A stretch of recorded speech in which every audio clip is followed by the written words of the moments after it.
On days when I felt overwhelmed or anxious, I used to try to push through it. I wanted to be operating to my fullest potential at all times, so I would try to ignore any feelings that came up that were not positive. And it's taken me a while to realize that moments when I don't feel my best are not always bad. They don't feel good in the moment, but it's usually my body's way of telling me that there's something within myself that I need to take care of. And in those moments, I have to slow down and be kinder to myself. So in this video, I'm going to share with you guys some ways that I like to slow down and take care of myself when I'm not feeling my best.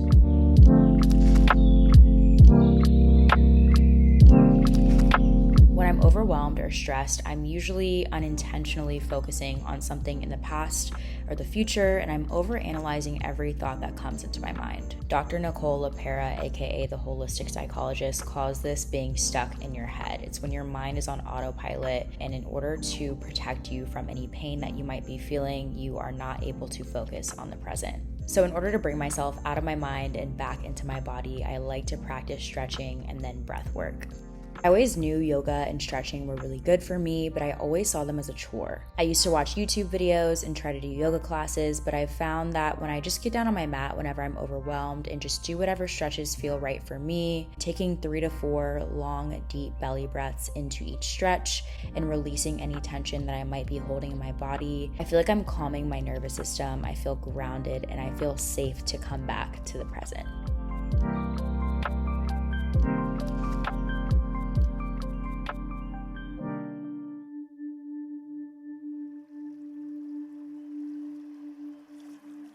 Just like with stretching, meditation used to feel like a chore, but naturally, as I start connecting with my body and my breath, it feels natural to sit still with my breath and slip into a meditation. I've said this in other videos, but I think that there's this misconception that when you're meditating, you're supposed to be feeling nothing and your mind is meant to be totally clear, when that's the furthest from the truth. A lot of times when I'm stretching and I'm releasing tension, that tension manifests into thoughts, and then those thoughts come up when I'm doing meditation. Thoughts are always temporary. Any thought that comes up in my mind, whether they be positive or negative, will always eventually pass. So meditation feels like a natural extension of me getting out of my head and back into my body and finding my power.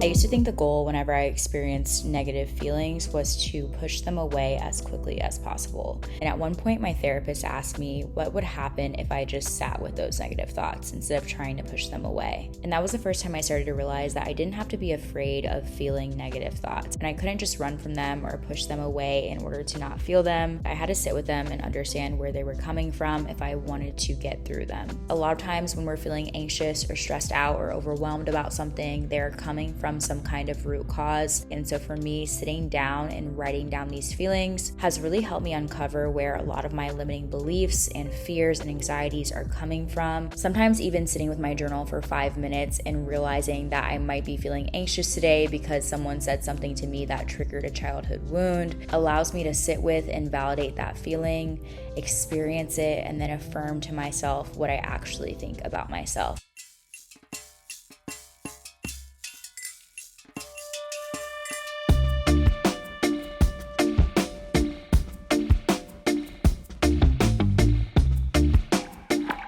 When I don't feel my best, I still feel pressure to get things done and be productive. So forcing myself to slow down while I clean my house makes me still feel accomplished for getting something done, but it also helps me clear my mind. I have a reggae playlist that I love to throw on whenever I'm cleaning, so I love to dance and just vibe out while I clean, and it really just helps me stay present and in the moment while I'm clearing out any stagnant or negative energy from my space.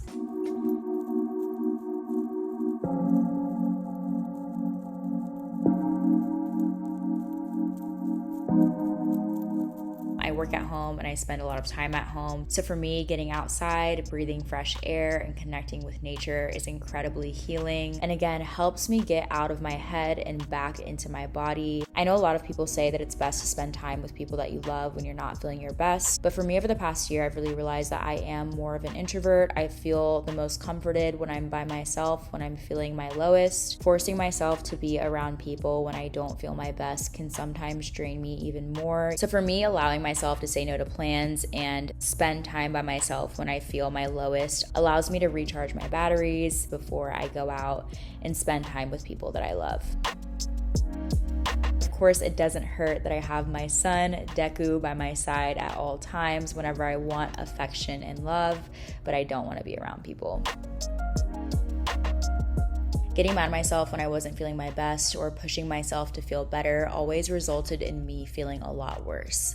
Bad days turned into bad weeks turned into bad months, and at one point I was convinced that I could just never be happy. Learning to slow down and be kinder to myself and treat myself the same way I would a loved one when they were not feeling their best has been a journey, and I still feel like I'm learning every single day how to better take care of myself. But the more I make an effort to do it, the better I feel. Bad days or days when you feel overwhelmed or anxious do not mean that there's anything wrong with you. Give yourself time and space to go within and heal whatever needs to be healed within you, because I promise you it is the best investment you will ever make.